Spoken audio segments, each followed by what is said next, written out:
Spice it up with Hussy. Now, tonight's guest, Arjun. He's an R&B artist born in Sri Lanka. He has over 1 million likes on his Facebook page. He's worked with the likes of Guru Randhawa and Prophecy. He's signed to Island Records.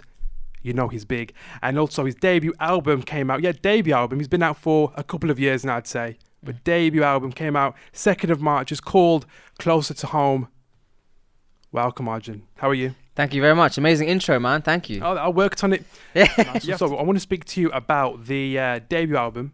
Talk to me. Why it took you so long to release? I mean, you know what? I wish I knew. No, I'm joking. But I feel like it's been about 8 years in the making. Every year I've said I'm going to release an album, and somehow it gets delayed or something else happens. I think a lot of the time, as artists, we kind of focus a lot more on the touring side or on just putting out hit songs and chasing that one big hit song, and we don't take time to just kind of just make a body of work that kind of is more of a kind of like a deep dive into ourselves and kind of something that's more creative. I think for me, I just got a bit sick of it, really. I just got sick of, not sick of it. I felt like the touring was amazing for 4 or 5 years, non-stop, literally taking a flight every week somewhere. But I felt like I just had lost a bit of my soul, a bit of my original kind of R&B vibe, which I started off with. If you've been there since day one, you know, I started off doing songs like Stargazer and Vampire back in the day, like very R&B sounding tunes. Yeah. I feel like I lost a bit of my kind of UK feel. I got caught up in the whole Bollywood thing a little bit too much, maybe, which I still love. Obviously, I love Bollywood. I love the Asian sound. But I think this album is a true kind of combination of exactly who I am. It's British and Asian. I think it's that this is my proudest work to date, for sure. You say that you think that you lost some of the, the UK sound, some of the R&B sound. How do you think that was? Was that just because of the music scene was constantly changing, or was it just your? Yeah, I think just I was constantly traveling. I think when you travel to Africa or Dubai or Australia or even obviously India, Bollywood is everywhere, and I think Bollywood just kind of takes over everything. I think because it doesn't matter where you're from, if you're Indian, Pakistani, Sri Lankan, Bengali, whatever. If you're Asian, basically, Bollywood is like the language of, like, the international language that we all know, right? Yeah. So I think that basically is what was happening. I was kind of getting caught up. I was obviously signed. I still am signed to T-Series, who are a monster label in India, who do mainly kind of the whole Bollywood thing. Obviously they dabble in other stuff as well, but being with them, they were A&Ring a lot of my music, and they were pushing me obviously a lot more towards that Indian sound. And I spent a lot of my time in India, and I still will do. And I'm not saying that it was a mistake to do it. And honestly, I've loved the journey I've been on. I just think that there's now, I've kind of earned the right to do something different for a bit and see how we go on the kind of more mainstream R&B fusion. Well, sounds not that mainstream, but the mainstream R&B sound that we're trying to push now. Now, with the album, you've pushed that sound majorly. Close to home, though, I can already imagine why you called it Close to Home, especially with what you're saying. But I want to know why you came up with that name. Yeah, so basically, glad you asked that question. Close to Home is a kind of double meaning. So for people who know me from day one, like I said, it's basically a return to my roots. So home meaning urban music, R&B music. And someone who's maybe not Asian, who's just found my album just now, it's kind of like nearer to my roots, home meaning Asia. So that's kind of like, it's a kind of double play on both of them. So obviously, being British Asian is a very unique thing. It's something special that we have, which only we really can relate to. I think the sound of this album is meant to show that to the world, basically. And do you think that this sound could potentially push on to the UK charts? We see that with Afro-Caribbean artists. I think it's a massive...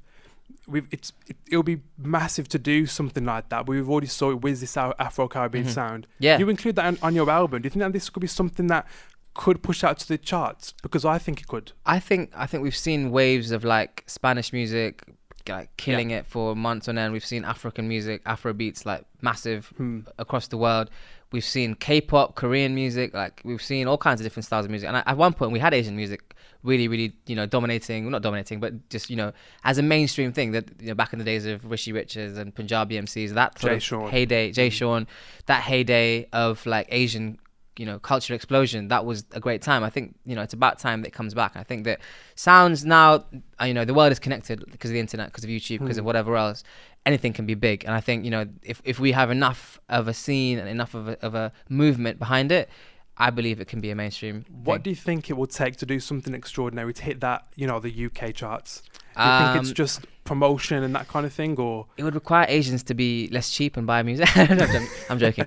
Asians would definitely need to. I think one problem that labels face is that they don't see like none of the Bollywood songs, the biggest Bollywood songs in the UK. We have got I think 6 million Asians in the UK, correct? 6 million Asians in the UK, and it you feels like would a lot think more in Birmingham. Sorry, it feels like a lot more in Birmingham. So you think that with that big of a population, the biggest Bollywood songs at least, like the Kala Chashmas or the whatever, biggest songs would chart because Asians are all listen everywhere. You go, every party you go to, every wedding you go to, every birthday party you go to, that song is playing. Yet it's all illegally downloaded, or it's all just it's never. So even though the songs are massive, and even though we all do shows around the world, we're not supporting artists by buying music, which I think is a shame. Speak to me about your debut single on there on the album, Vaadi. Yeah, I watched that a couple of weeks ago, and I think it's amazing. But what I like about it so much though is that it seems so westernized until you listen to it, and then when it drops, then you've got that Indian influence in there. I think that's really important in the track. Yeah. How did that come about, and how come you chose that as your first track to be released on there? So I mean, I think what I've been trying to achieve with this album is kind of organically and naturally showcasing the Asian sound, but not in language, not so much in like a Punjabi hook or like a Hindi chorus or whatever.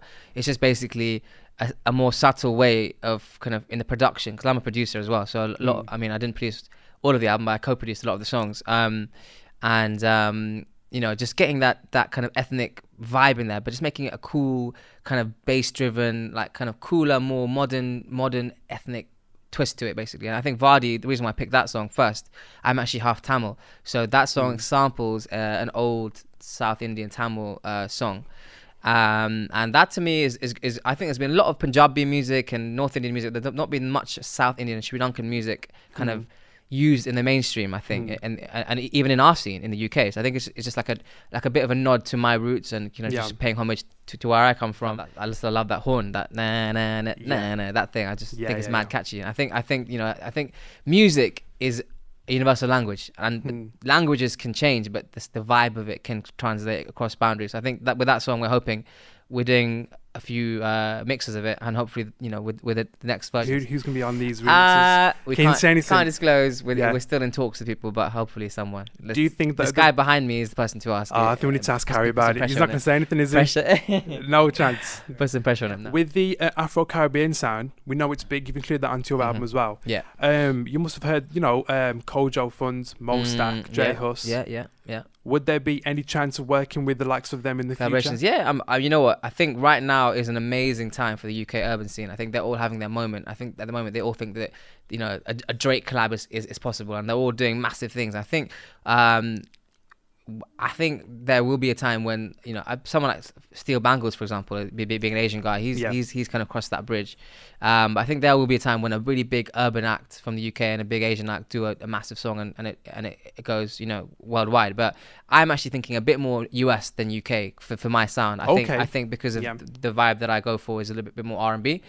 UK is obviously still a lot more grime and Afro focused. So I think for me, in my brain, the dream for me is a big like a Drake or like that level. That's what we're aiming for eventually. Yeah. Back in the day, if you saw an Asian person on any TV show, whether it was Apu in the Simpsons or his EastEnders Asian family, it's always the most Asian, like very Asian character. It was never like, there's an Asian guy who just happens to be normal and doesn't talk like a fool. Like Citizen Khan. Exactly. Khan's a good example. Not to be harsh, because obviously I love Adil Ray, but that was, I think, not a negative step, but that was another example of just showing Asian culture in that one light. Whereas you and I know how different we are from that, right? In terms of culturally, what we do and what we're into is different. And I think not in the UK, we're still further behind than the US. But in America, Mindy Kaling just plays a doctor on that show. There's not any mention of her being Indian. It's just like she just is a doctor, and that's it. So that's where we need to get to, where it's not like about an Asian artist or it's just about being an artist. And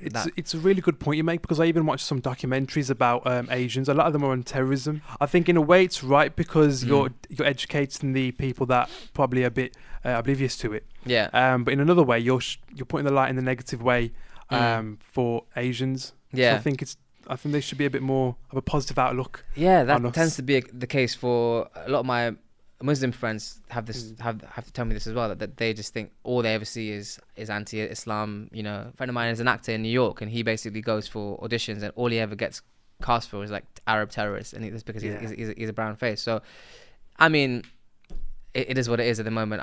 There's things that have to change. And I think, you know, I honestly think that things like music and film and the arts are one of the best places to make that change, and because obviously, you know, it should be about inclusion. I mean, what we do, it's just music. It shouldn't be a divisive thing. It should just, you know, something that we should be celebrating our differences, like, because we are different. We should be embracing that we're Asian, but at the same time showing that we can compete with, you know, any other genre. Exactly. Now, coming back to your album, was it a risk doing something a bit different? Because I listened to some of your old stuff, like I mentioned before.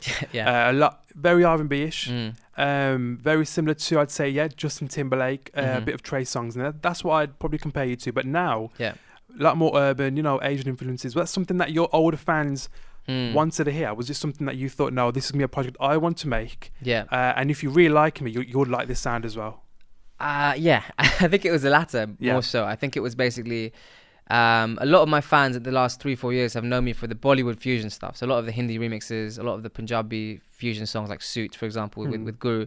A lot of those songs have been my biggest songs, and I think people have known me for that. And I've actually grown a much bigger market outside the UK than in the UK. And a lot of my UK fans probably feel like, why has he not been doing this R&B stuff? So I think a lot from Twitter and Instagram, I've seen there's a lot of relief that a lot of my older fans have kind of flocked back because they're seeing that I've gone back to my original, more urban sound.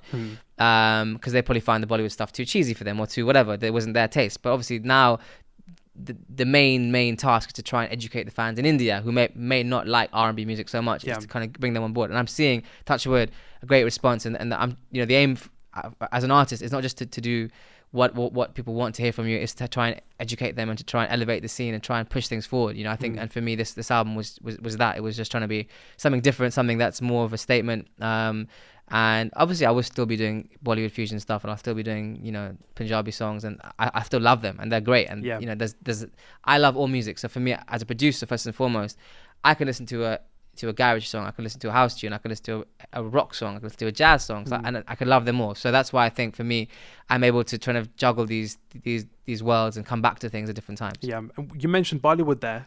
The sound's changed a bit. It's gone a bit more, you know, it's following the trends of how the music industry is at the moment. Is that something that you'd want to potentially dominate? Could you translate your sound? Yeah, I mean, you know, I think one of the main things for me was trying to bring R&B into India, bring that more English language stuff into India. I think I probably was the first Asian artist from the UK to sign a deal in India, like with a label like T-Series.